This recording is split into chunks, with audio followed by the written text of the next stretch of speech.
수사기관에서 합의를 했음에도 불구하고 재판으로 회부가 됐다는 사건입니다. 합의를 이끌어냈습니다. 일단 처분을 좀 이렇게 미뤄주십사라고 이렇게 말씀을 드리고 검찰에서 사건을 형사조정실로 보내는 거예요. 그래, 합의만 되면 내가 기소유예를 고려를 해보겠다.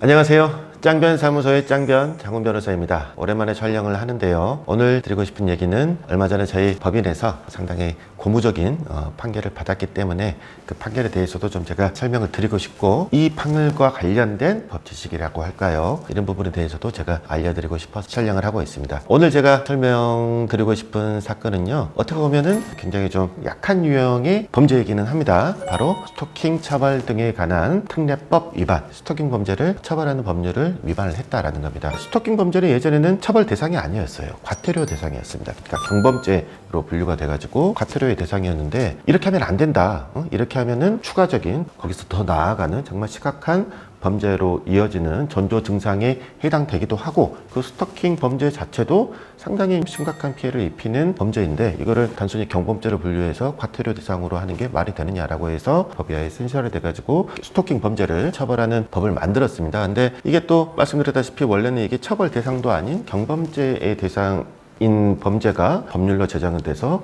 이제 형벌로서 처벌하는 그런 이렇게 범죄를 만들다 보니까 처음부터 이렇게 확 세게 처벌하지는 못했던 것 같아요. 그래서 맨 처음에는 반의사 불벌죄라고 해가지고 피해자랑 합의만 하면 아예 공소권 자체가 없어지는 이제 그런 규정을 넣었다가, 또 여기에 대해서 이제 말이 많았죠. 아니 그럼 뭐 돈 있는 사람 합의만 하면은 뭐 다 된다는 얘기냐, 이런 말들이 많이 나와가지고 처벌 제외 그 조항이 이제 폐지가 됐다라는 겁니다. 2023년 7월에 그 반의사 불벌죄 처벌하는 그런 식으로 개정이 이루어졌고, 그 이후에 일어난 범죄는 피해자랑 합의를 해도 이렇게 처벌을 받게끔 법이 규정이 되어 있습니다. 스토킹 처벌법 위반은 기본적으로 다른 범죄에 비해서는 형이 약한 편이긴 합니다. 스토킹 범죄의 경우에 법정형을 좀 말씀을 드릴게요. 스토킹 범죄 처벌 등에 관한 법률 18조에 규정이 되어 있는데, 1항에서는 스토킹 범죄를 저지른 사람은 3년 이하의 징역 또는 3천만 원 이하의 벌금에 처한다.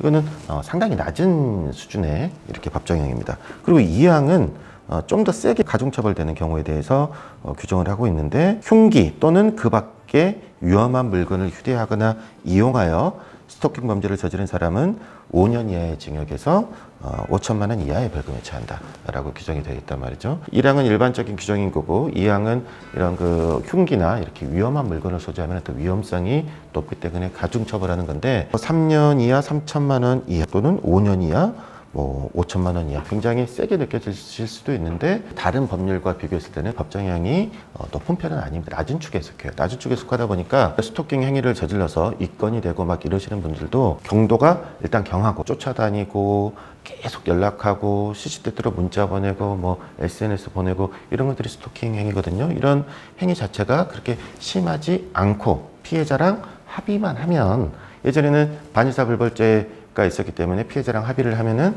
아예 공소권 없음 처분을 받았는데, 지금은 공소권 없음 처분은 불가능하지만 기소유예 처분을 많이 해줍니다. 저희 법인에서도 스토킹 처벌법 위반죄로 이렇게 입건되시는 분들을 많이 대리를 해서 피해자랑 원만히 합의를 이렇게 이끌어낸 다음에 실제로 기소유예 처분을 많이 받아들였어요. 그런데 제가 오늘 소개시켜 드리고 싶은 사안은 수사기관에서 합의를 했음에도 불구하고 재판으로 회부가 됐다는 사건입니다. 저희 의뢰인 분과 피해자는 이제 직장 동료였습니다. 한 2년 정도 이렇게 같이 근무를 했고, 이제 발령이 나가지고 직장이 분리가 됐어요. 그런데 이제 저희 그 의뢰인께서는 이 피해자랑 상당히 오랫동안 이렇게 지내면서 뭔가 그런 이성적인 그런 호감이 생기셨나 봐요. 그 분리가 되는 시점에 맞추어 그 여성분에게 이제 좋아한다라는 그런 메시지를 보내기도 하고, 이제 전화를 하기도 하고 했습니다. 그런데 그 여성분의 마음은 이제 같지 않았던 거죠. 나는 단순한 직장 상사로만 생각했다, 이렇게 하시는 건 불편하다, 하시지 말아달라라고 정확하게 거부 의사를 표시를 했고, 그럼에도 불구하고 저희 의뢰인분이 이제 계속해서 이렇게 호감을 표시를 했던 겁니다. 그 여성분이 참다 못해서 경찰서에 신고를 하고, 직장에서도 이제 문제를 제기하고, 그래서 뭐 직장에서도 징계 절차에 회부되고, 경찰서에서 형사조사도 이렇게 받게 되신 이제 그런 사안이 되겠습니다. 이분도 피해자와 합의를 하는 게 굉장히 중요하다라는 거를 당연히 알고 계셨습니다. 하지만 피해자랑 연락 자체를 하기가 어려웠어요. 이렇게 형사 사건화가 되고 징계 절차가 개시되면은 이제 피해자와 가해자를 분리하는 게 가장 우선 아니겠습니까? 그렇기 때문에 직접적으로 연락할 수 있는 방법이 없으니 합의 자체도 하고 싶어도 할 수가 없는 그런 상황이신 거죠. 그래서 저희 법인에 의뢰를 하셨고 저희 법인에서는 이제 피해자의 대리인 그 변호사 분과 적절하게 잘 얘기를 해가지고 합의를 이끌어냈습니다. 합의를 이끌어내는 과정이 어떻게 됐었냐면 사건이 경찰에서 검찰로 송치된 후에 저희가 사건을 이렇게 선임을 했었고 이런 경우에는 합의만 이렇게 원만히 이루어지고 저희 의뢰인의 그런 이렇게 양형 그 자료들을 충분히 수집을 해서 검사에게 제출을 하면은 이제 기소유예를 받을 수 있는 사안이다라고 판단을 하기는 했는데 일단 검찰로 송치된 지도 시간이 꽤 지난 사건이기 때문에 검사님이 뭐 합의하는 것을 기다려주지 않고 언제든지 바로 이제 재판에 회부를 해도 이렇게 이상할 게 없는 사안이란 말이죠. 이런 경우에 이제 가장 먼저 해야 되는 거는 검사님께 얘기를 해서 우리가 새로 선임이 됐고 합의를 진행할 예정이니 일단 처분을 좀 이렇게 미뤄주십사라고 이렇게 말씀을 드리고 검찰에서 있는 형사조정이라는 절차가 있습니다. 검찰에서 사건을 형사조정실로 보내는 거예요. 형사조정실로 보내서 합의 조건이라든지 합의 의사라든지 뭐 이런 부분들을 얘기를 해서 원만히 이제 합의할 수 있게 하는 그런 절차입니다. 그래서 저희가 처음에 했던 거는 수임이 되자마자 검사님께 처분을 늦춰주십사 이렇게 말씀을 드리고 형사조정 신청을 했습니다. 그 검사님께서 또 형사조정으로 회부도 해주셨어요. 근데 이제 실무적인 그런 감이라고 할까요? 형사조정을 신청을 했을 때 검사들이 이거를 다 받아들여 주는 건 아니에요. 아니 이건 어차피 합의를 하든 말든 우리는 재판으로 넘길 겁니다. 재판으로 넘길 거니까 재판 과정에서 뭐 합의를 하시면 되는 거 아니겠습니까? 그렇기 때문에 형사조정으로는 보내지 않겠습니다. 이렇게 해서 아예 이제 형사조정 신청을 받아들이지 않은 경우가 있고 반면에 저희가 형사조정 신청을 했을 때 이제 형사조정 절차에 회부를 한다라는 거는 검찰 처분 전에 이 합의가 되면은 이길 처분에 있어서 상당히 유의미하게 고려를 하겠다 이런 사인이라고 저희는 판단을 하거든요. 더 구체적으로 얘기를 하면은 그래 합의만 되면 내가 기소유예를 고려를 해보겠다 이런 사인이라고 이렇게 일반적으로 받아들입니다. 어쨌든 이 사건에서도 검찰에서 형사조정으로 회부를 했고 제가 형사조정 과정에서 또 원만히 이렇게 합의도 이끌어냈습니다. 저희 입장에서는 이 사건이 기소유예로 잘 마무리될 수 있겠다라고 판단을 했는데 저희가 정말 놀랐던 게 이 검사님께서 구공판 그러니까 재판으로 그냥 회부를 해버리시는 거예요. 그래서 저희 입장에서는 이랬죠. 뭐 아니 이럴 거면은 도대체 형사조정은 왜 받아줬냐. 일단 이런 것부터 이렇게 좀 그러기 시작했었고 또 하나는 합의까지 된 스토킹 처벌법 위반죄에서 구공판하는 경우는 그렇게 많지 않거든요. 보통은 구약식을 합니다. 그러니까 벌금을 내리는 거예요. 그런데 그게 아니고 구공판이라는 것은 정식으로 당신은 재판을 받아야 돼 라고 한 겁니다. 그래서 저희 입장에서는 아니 형사조정에 회부가 돼서 합의도 원만하게까지 했는데 이거를 굳이 구공판으로까지 보내나? 이제 이런 인식이었고 구공판으로 넘어간 이상 저희 입장에서는 이 의뢰인의 이익을 위해서 이제 최대한 할 수 있는 거를 해야 되는 거죠. 근데 이 구공판으로 갔을 때 이 의뢰인 분께 가장 유리한 판결은 뭐냐면요.